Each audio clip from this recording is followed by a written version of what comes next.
I mean, we've got the cracker jokes to deal with this season. We don't need all of that, Rod. Well, just get a few in early. Right, time for the sport now. And it is, of course, World Cup. It's hard to stay focused on the cricket. It is very exciting, both those matches, of course, in that series. But I think all the chat today has been around the World Cup, hasn't it? It's hard to steer clear from it. It's so hard to steer clear from it. We're not going to. It's funny, we don't have a horse in this race per se, but everyone knows who they're rooting for, don't we? Yeah. Let's find out who a well-known face is rooting for, shall we? Yeah, so the World Cup will come to a conclusion today, and Argentina, of course, playing France. We've already said that. Former England striker Alan Shearer has been covering the whole tournament for the BBC. Hope you have a good final match of the tournament. It's only 18 months till the Euro start, isn't it? So yeah. Exciting, isn't it? Yeah. BBC One build-up starts at 10 to 2. Game kicks off at 3 o'clock this afternoon, Argentina against France. Right now it's 7:42 on Sunday morning, and this is BBC Breakfast. It's going to be Christmas morning a week today. I know, I'll be sitting here. Please keep Roger company, everyone, please. Please do. But it's been a really tough winter for many different reasons. The cost of living crisis means millions of families are scaling back the celebrations to some extent. Yeah, Jodie Law has been speaking to the residents of One Street in Nottinghamshire to hear how their festive plans have been affected.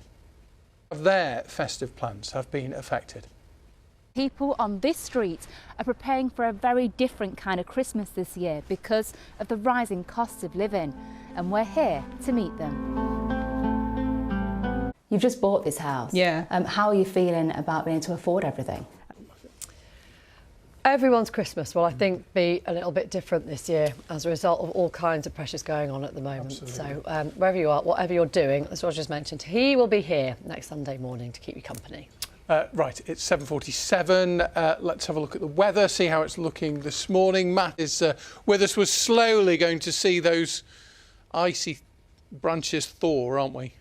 A dramatic change on its way, but as Matt says, beware, the next 24 hours could be treacherous depending on where you are.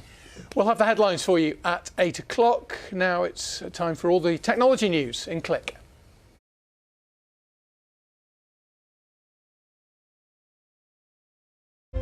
Good morning, welcome to Breakfast with Roger Johnson and Rachel Burden. Morning, our headlines today. Morning, lovely to have you with us this morning, Sunday the 18th of December. Our main story today is all about the strikes. Unions have criticised government plans to draft in troops to cover staffing shortfalls during ambulance and border force strikes over Christmas. Yeah, 1,200 military personnel are going to be called up, along with 1,000 civil servants, but the unions say that those people are not sufficiently trained. Meanwhile, the nursing union, the RCN, has said it will announce further strike dates for January if the government continues its refusal to discuss pay.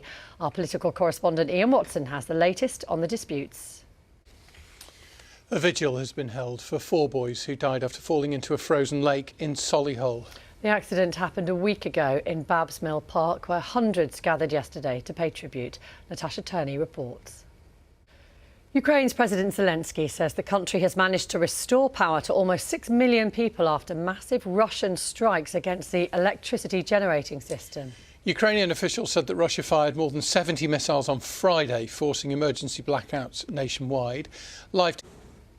The family of a woman who died after being injured at a gig in South London say she was full of care, kindness and love. 33-year-old Rebecca Ikumelo was the mother of 2, a nursing graduate, and she was hurt in a crush at the O2 Academy in Brixton on Thursday night.